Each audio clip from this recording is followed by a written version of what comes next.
You got to operate in truth, right? Operate in truth. Tell the truth.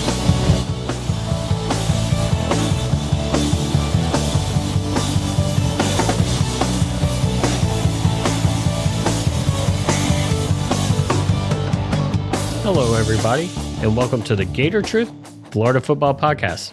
I'm Daniel, and on this episode, we're going to take a look at the world's largest outdoor cocktail party, the Florida Gators against the Georgia Bulldogs. And I'm going to tell you some keys for the Gators if they hope to pull the upset in Jacksonville on Saturday. I'm also going to take a look at some numbers that may provide hope for the Gators going into Jacksonville, because with this game, you never know what could happen. Games like 2014 happen, and also just other ridiculous endings, such as 1993 and 2010. For those of you that aren't familiar with those years necessarily, that is the timeout game in 1993 in the mud, and 2010 being the overtime where Chaz Henry, our punter, hit the game-winning field goal while a guy you may not have heard of named Todd Grantham says, "I hope you effing choke." I'm so glad that we brought him to Florida, aren't you? Anyways, looking at some of the numbers for this game, one thing that I've said for weeks is Florida has been a top 5, top 10 team in yards per play. And one of the reasons that our offense is in the 40s as opposed to being up there in the top 15, top 10 is because our defense isn't getting off the field. And that's shown in how we get so many yards per play, but still can't have so many yards per game.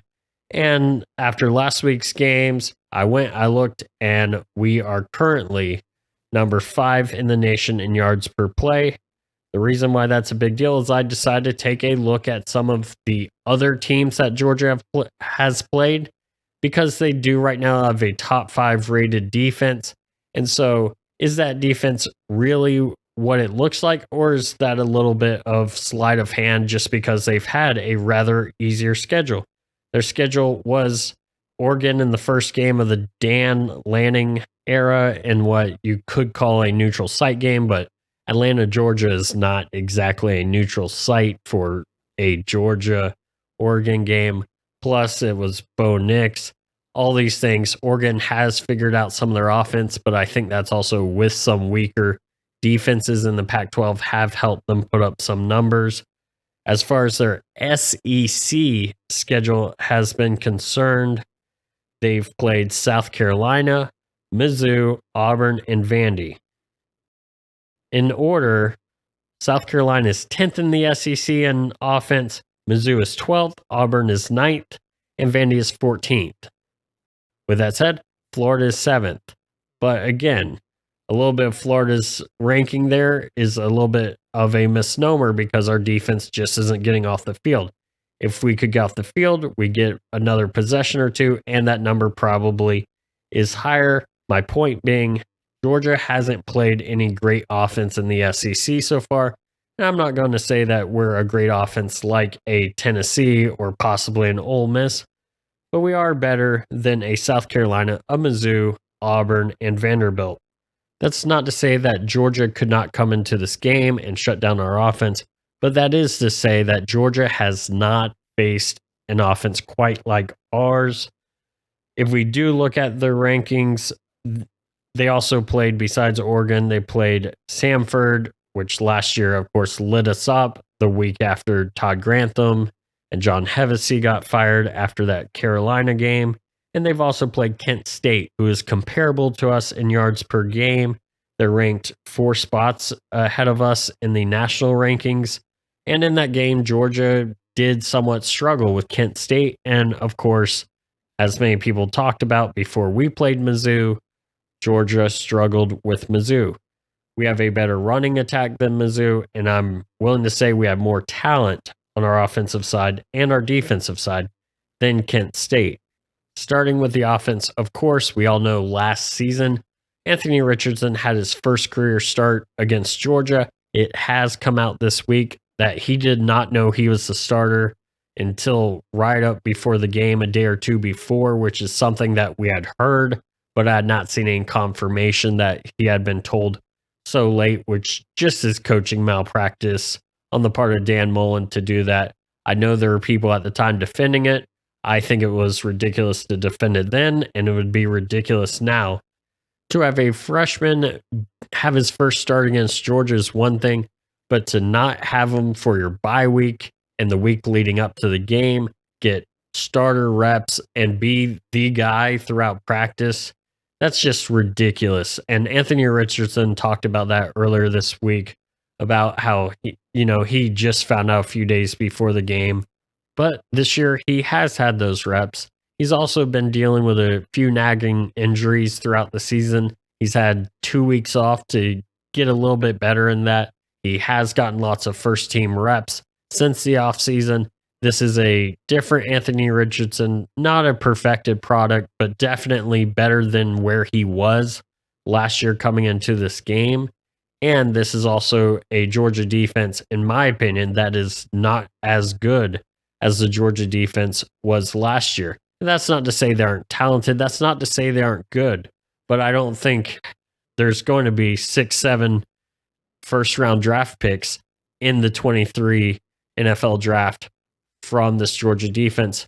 Further, they are missing one of their big defensive linemen in Carter.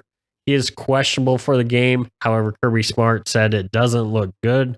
That could be some gamesmanship on his part, or he could just be being honest about the situation with that injury. Moving on to some of our offense, obviously, the main part of our offense, the best part of our offense, is our running game. And we figured it'd be run heavy in Billy Napier's first season. But when you think back about last year before that, where the running game was so-so, the offensive line couldn't block, there is one thing we need to say about how great it's been to see a turnaround with the offensive line and the running game at Florida. They'll be going up against a mostly new for the season Georgia defensive line who may or may not be missing this player who's been out since week 2 or 3 with an MCL injury. And of course, that is Carter, who we previously talked about. So our strength of our offensive line, and it does sound like Osiris Torrance is back to being healthy, which is good for us as he is the top lineman we have and is currently grading out to possibly be a first team All-American. So having him on the line will be great.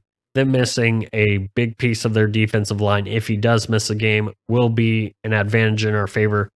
Plus, we do have some talented running backs. I am curious to see whether we see Naquan Wright or Lorenzo Lingard in that third spot.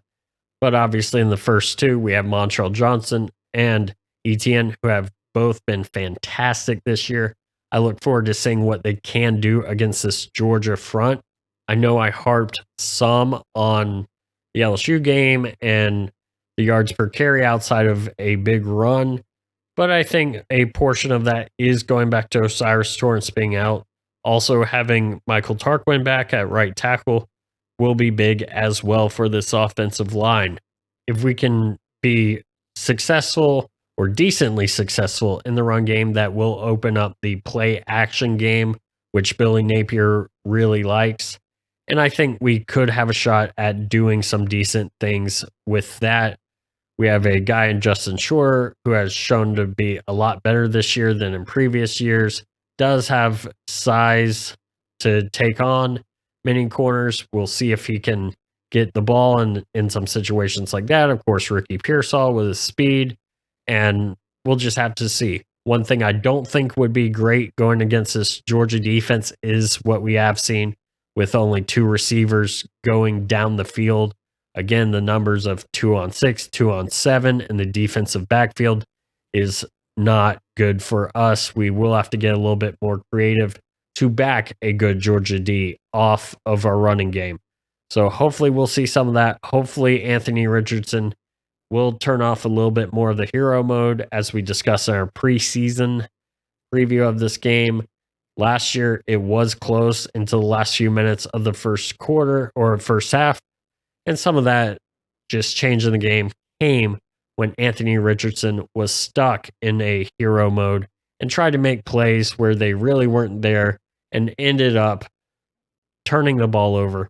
And we all know what happened. Instead of it being 3-0, it ended up being 24-0 in a blink of an eye in about 2 minutes. So, what are some of the keys for the offense?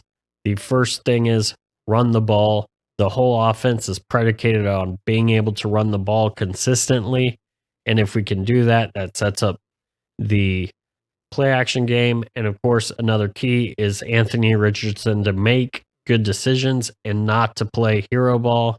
We have had some turnovers this year on the hero ball. And of course, what I mean by that is if he's being hit or about to be hit and he forces a throw or tries to force a throw.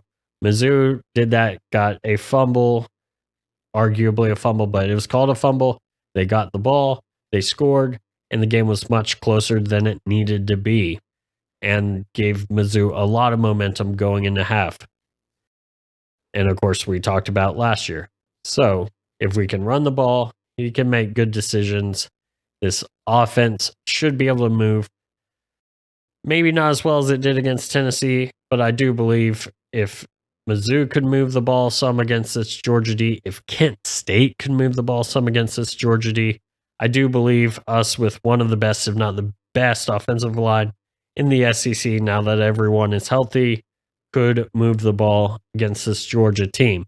And of course, the longer that our offense can eat the clock, and that's going to be my third key, is eat the clock if you can, the less possessions that Georgia has, and the less possessions they have, the better chance that the game gets close, and maybe something funky happens.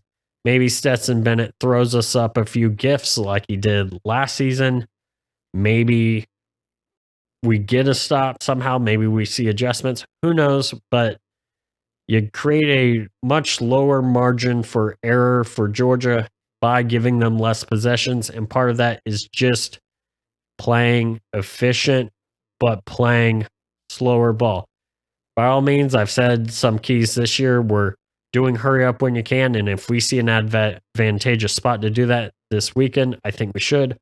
But if we could, let's be efficient, drain the clock, give Georgia less possessions, because it's kind of hard for them to get 3 possessions ahead if they only have 3 possessions and a half. And if we can move the ball efficiently. Okay, we probably won't hold them to 3 possessions and a half, but we held Utah in one of those.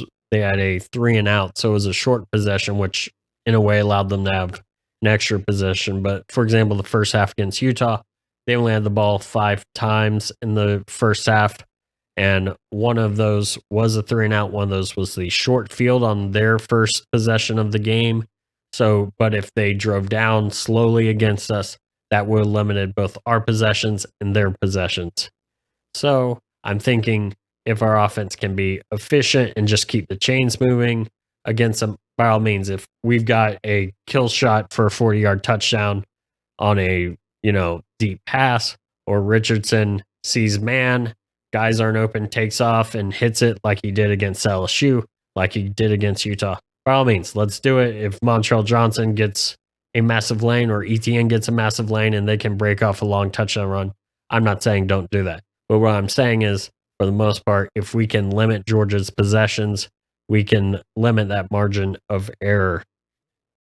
Moving on to the defense. Of course, if you're not heard by now, the biggest announcement for this defense, which has not been good this season, and we've talked about that, is that Billy Napier and Patrick Toney, at least according to the depth chart that was released on Wednesday, made 0 personnel changes as far as the starters.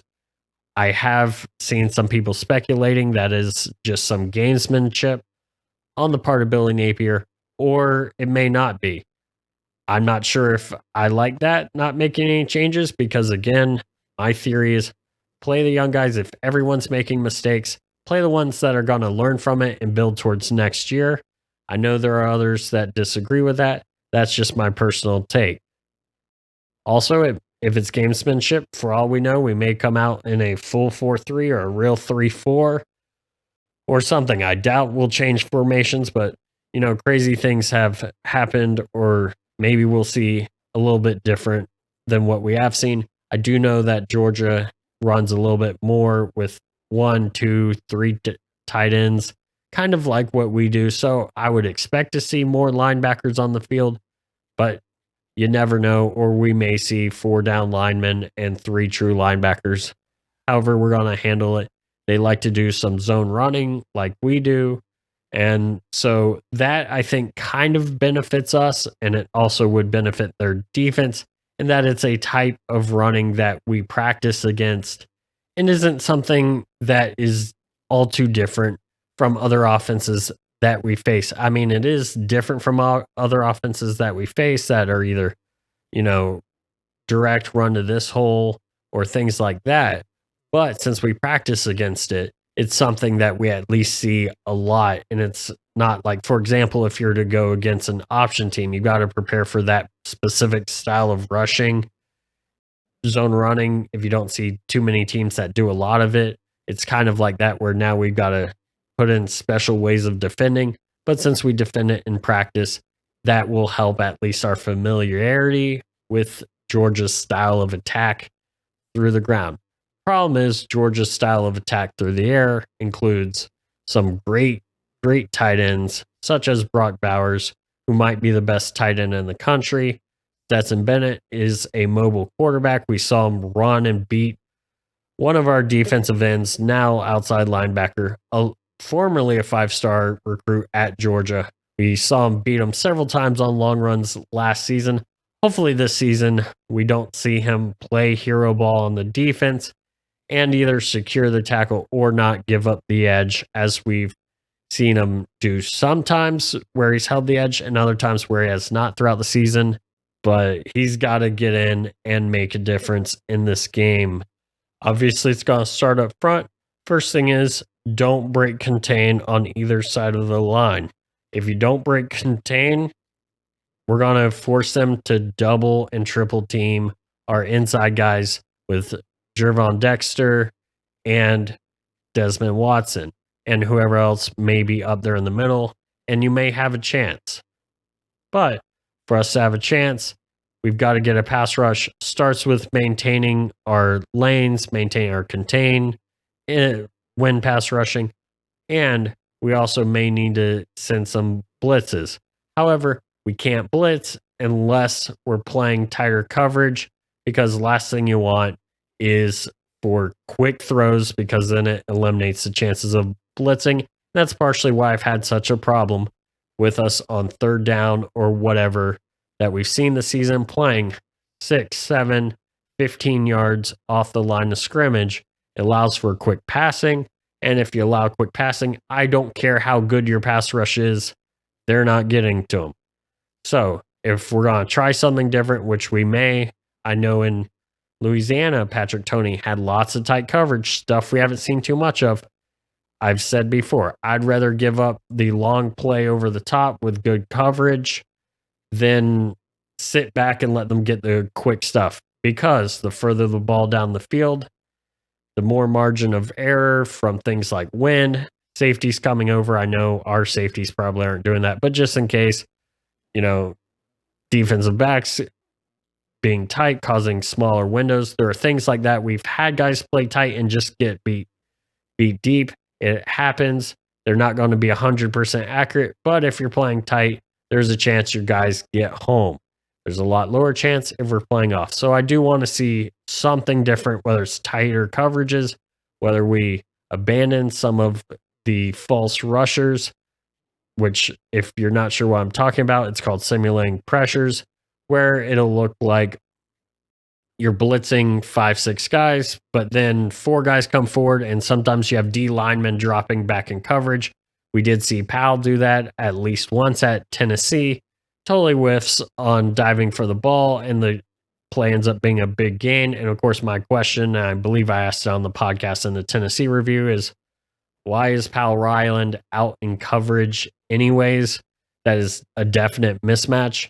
And those are things that hopefully in this game we don't see. It is things that may work later on. We just may not have the guys for it. I understand trying to force your style, but sometimes less is more. If you have less plays, you can run really well, really efficient, versus trying to run a little bit of everything and nothing's run well.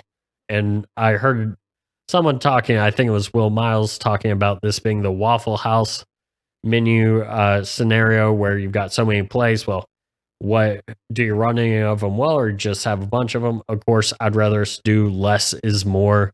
If it is just a few plays that we can be more efficient on, I'd rather do that than have a bunch of things we're not efficient.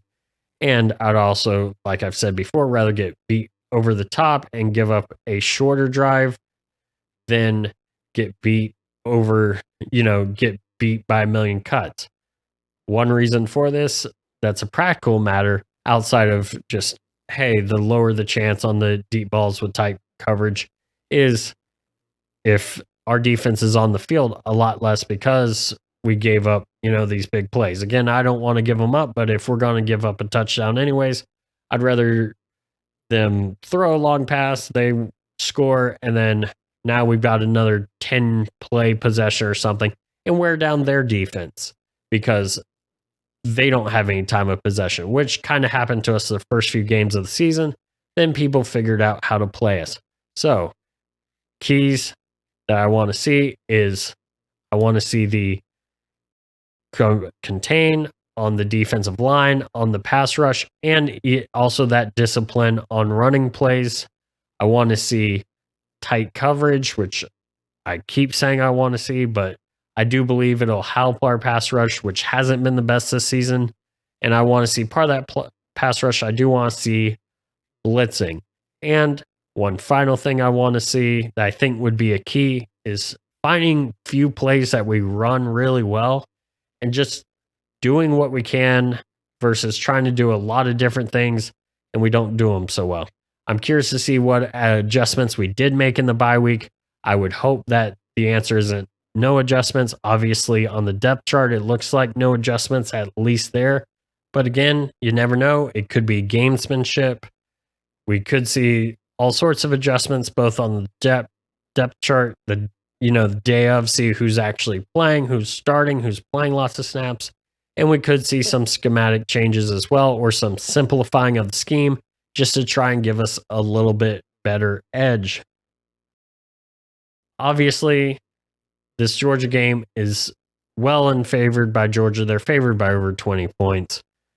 Chances of us winning, we knew coming into the game and into the season, we're going to be pretty low. I do like how our offense matches up with their defense, especially if Carter is out. They do have plenty of talent.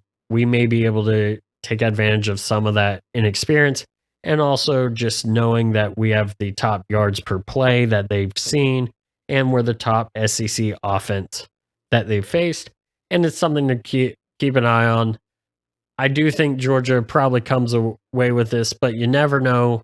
We could shock the world. I was there in 2014 when we showed up with not a prayer in the world. I remember before the game, there was a trivia contest, and I kind of hinted at this story last week.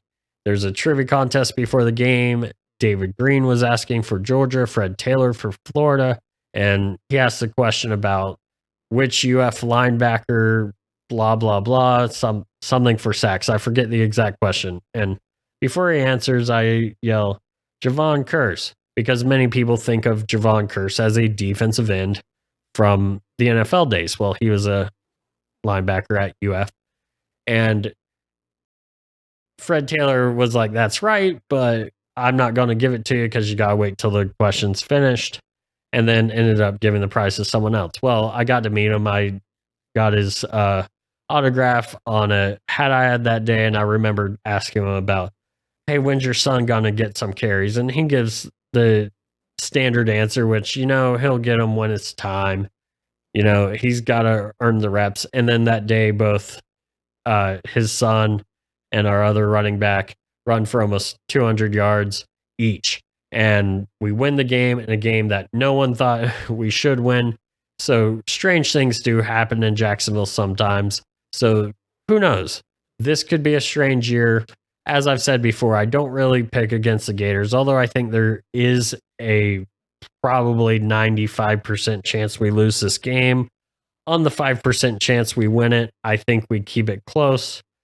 Something crazy happens and gets us in a position where we can win it at the end. with the field goal. Mihalik makes up for all the misses recently. I'm going to go with 27-24. Again, I'm upfront saying I'm not going to necessarily give a score against the Gators, but on the off chance that our defense shows up and at least gets a few stops, and our offense is able to move the ball like Missouri did, like Kent State did, that we could potentially pull this upset off. So 27-24 is my pick for the game. Is it likely? Probably not. But could it happen? I do believe so. I am saying that there's a chance. So go ahead and start your Dumb and Dumber memes and GIFs, and we're just going to have a good time with it. It's always a good time in Jacksonville. So I look forward to being there, having a great day with family, with friends, cheering on the Gators, because win or lose, all kinds of weather, we all stick together. So thank you everyone for listening. And as always, go Gators.